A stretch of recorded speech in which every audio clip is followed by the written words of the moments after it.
ভাবি সময়টা ভালো ছিল। ঈদ শুধু একটি উৎসব না, এটি এক গভীর অনুভূতি। এই ভিডিওতে আমি ঈদের নামাজ পড়বো, বন্ধুদের সাথে ঘুরবো, ছোট ভাইদের সাথে ঘুরবো, এলাকায় ঘুরে ঘুরে সবার বাসায় নাস্তা করবো।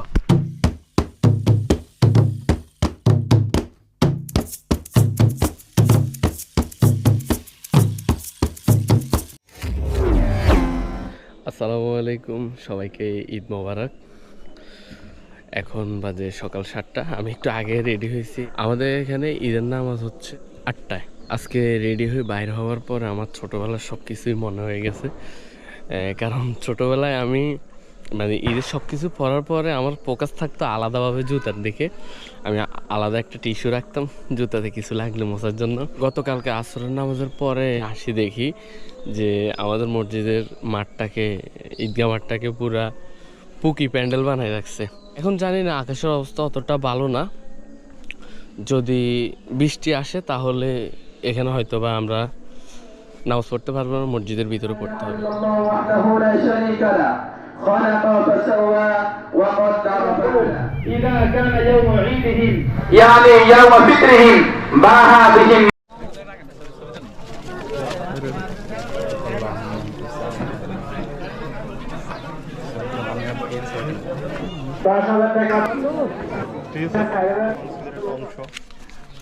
আমার বন্ধু কিন্তু রাক্ষস ছাত্র নেতা, আমার সেলামি দিছে। এটা কিন্তু আমার দুর্নীতির টাকা না ভাই, এটা আমার হালাল হালাল, এটা হালাল হালাল হালাল। ভাই সালামি সালামি দিতেছে।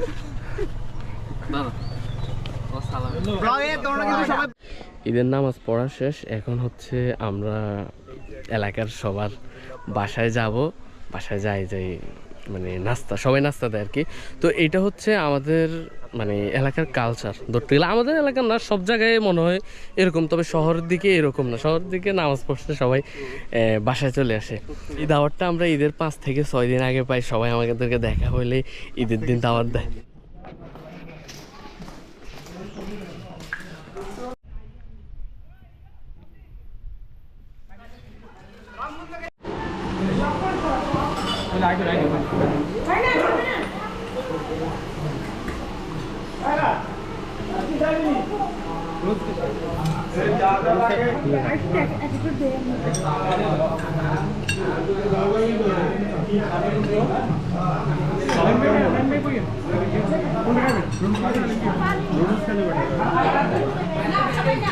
সালাম আলাইকুম আন্টি।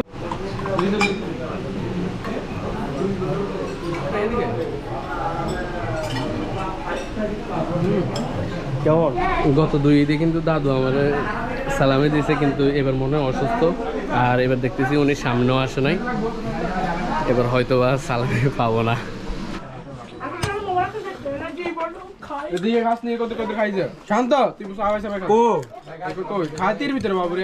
মজা মজা কি কি ভালোবাসা। একটা ভাষা শেষ করে এখন আরেকটা ভাষা যাচ্ছি। বিসমিল্লাহ। ওসমান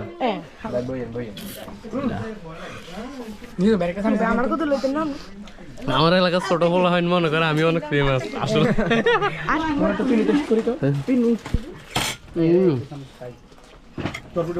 কাকি পিন্নিটা ভালো হয়েছে। এই বাসায় কিন্তু আমার প্রেমিক একটা আছে। আপনারা হয়তো চিন্তা করতেছেন যে এভাবে যে খাচ্ছি এটা কতটুক যাবে, মানে যতটুক পায়ের জোর থাকে ঈদের দিন আমরা ততটুক যাইতে পারি। এটা হচ্ছে আমার বন্ধু মেহেদিদের বাসা। আমি প্রতি বছর ওদের বাসা আসি। এই পায়েস টাইপের কি একটা পিঠারে যে বানায়, ওইটা আসলে নাম জানি না, তবে খাইতে ভালো লাগে। আমি প্রতি বছর 2 বার আনাই এটা। ওই শুটকি পিঠা। তো এটা হয়েছে আমি একটা প্লেট শেষ করে আবার আনাই 2 বার। এটা হচ্ছে আমার মামা। চলো চলো, কিভাবে টানি টানি নিতেছে দেখছেন। গাইস কোন লেভেলে খাবার চলতেছে। আমি 5 ঘর খাওয়ার পর এখন 1 ঘর আসি পানি খাইতেছি, আবার 5 ঘর খাই 1 ঘর পানি। এরকম একটা বন্ধু বলতেছে যে ফল খাইস না, তো আমি দেখি কি হয়। নাস্তা খাওয়ার ভিতরে যদি ফল খান কি হয়, এটা আমি নিজেকে করে দেখেছি। আমার যদি কোনো সমস্যা হয়, সমস্যা শুরু অলরেডি। আমি সমস্যাটা বললি। এক মাসের ধৈর্য আর ইবাদতের পর ঈদ আসে খুশির বার্তা নিয়ে। নতুন পোশাক, ঈদগাহ মাঠে মানুষের ভিড় আর একসাথে নামাজ, সব মিলিয়ে এক অনন্য সুন্দর সকাল। ঈদ মানে শুধু নিজের আনন্দ নয়, ঈদ মানে সবার সাথে সে আনন্দ ভাগাভাগি করে নেওয়া, পরিবারের হাসি, বন্ধুদের আড্ডা। এই দিন শিখায় ক্ষমা করতে, ভালোবাসতে আর নতুন করে শুরু করতে। সবাইকে জানাই আন্তরিক শুভেচ্ছা, ঈদ মোবারক।